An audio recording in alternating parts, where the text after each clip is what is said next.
Hi, I'm Jay Link, president of Stewardship Ministries. When we were first married, my wife and I went on a weekend camping trip with my best friend Tom and his wife at a local lake. We decided to rent canoes for the afternoon. As our leisurely canoe ride ended, my wife and I rowed up to the dock and stepped out of our canoe. Tom and his wife pulled up next to our canoe, intending to step out of their canoe into our canoe and then onto the dock. Tom's wife got out just fine. But when Tom put his first foot into our canoe, the shifting of his weight caused his canoe to begin to drift away. And he found himself in the hilariously untenable position of trying to continue standing in two canoes moving away from each other. Unable to control the drift, he ended up doing one of those splits with his hands flailing just before plunging headfirst into the lake, his feet still hooked over both of the canoes. We all laughed until we cried at the slapstick scene before us. As comical as this scene is to imagine, I think many of us, quite unaware, might be in an equally untenable position, trying to straddle two different canoes that are moving in different directions. If you've ever been in a canoe, you know that trying to stand up in one canoe can be enough of a challenge. Trying to stand up in two canoes, as Tom discovered, is double trouble. We have two kingdoms, our spiritual kingdom and our material kingdom.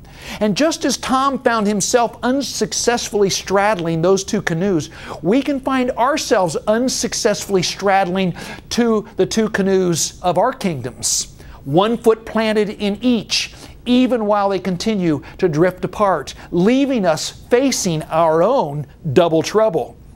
The Bible offers several metaphors to expose the untenable position of attempting to live a contradictory double life and the trouble that comes from trying to straddle our two competing canoes. James 1:8 tells us that a double-minded man is unstable in all his ways. Sounds like Tom in the canoe, doesn't it?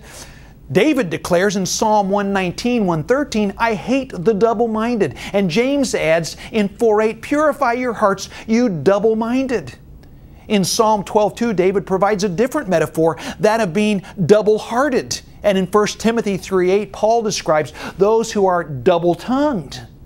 All these phrases describe the contradictory position of attempting to simultaneously and successfully keep one foot in our spiritual canoe and the other foot in our material canoe.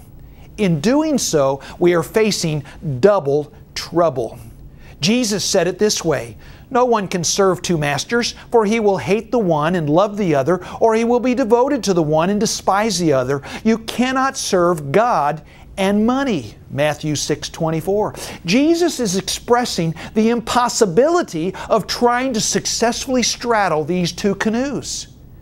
Here is how straddling these two canoes can functionally play out in our lives.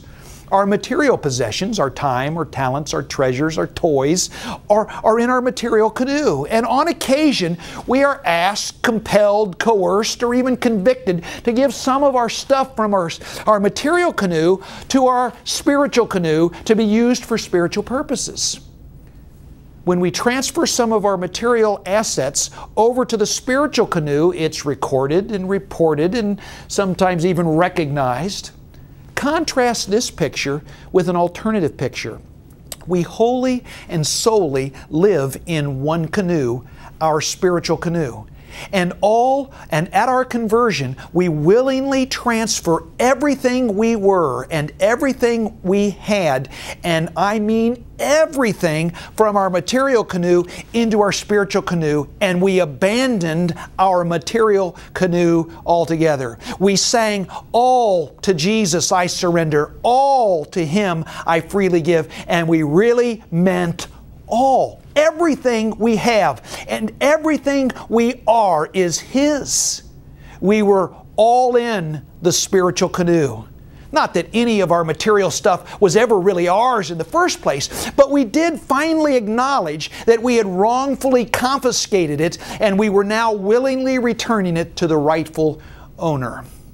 From that day forward, it has no longer been a question of what we will transfer from our material canoe into our spiritual canoe. Everything we possess and everything we ever will possess is already in our spiritual canoe to be used for the kingdom purposes. whenever and however it is needed by our sovereign King. Let me ask you to think back. Did you indeed surrender and transfer all the possessions in your material canoe now and forever into your spiritual canoe when you surrendered to Christ? Did you really surrender all? If the answer is yes, then your giving decisions are not really giving decisions. They could more accurately be described as deployment decisions. The term giving carries with it the implication that we are taking something from our material canoe and giving it over to our spiritual canoe to be used for spiritual purposes. The term deployment, to the contrary, simply focuses on how these resources already in the spiritual canoe will be utilized to produce maximum impact for the benefit of the King to whom these assets already belong. If we attempt to live with one foot in our spiritual canoe and the other foot in our material canoe, we will find ourselves double-minded, double-hearted, double-tongued, and with a severe case of double vision. We will indeed find ourselves continually living in double trouble.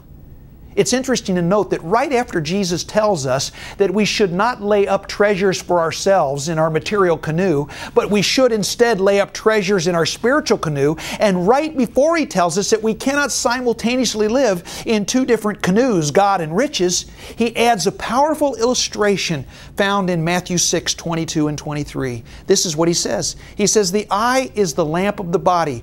So if your eye is healthy, your whole body will be full of light. But if your eye is bad, your whole body will be full of darkness. If then the light in you is darkness, how great is that darkness?" It is impossible for our two eyes to simultaneously focus on two different images. Have you ever intentionally crossed your eyes? If you have, you know that when you do point your eyes in different directions, you can't see anything clearly with either eye.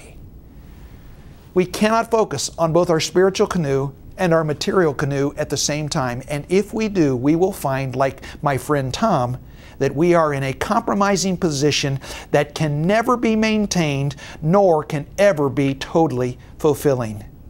Ask yourself, where am I standing right now? Am I trying to straddle these two different canoes, hoping to enjoy the best that both canoes have to offer?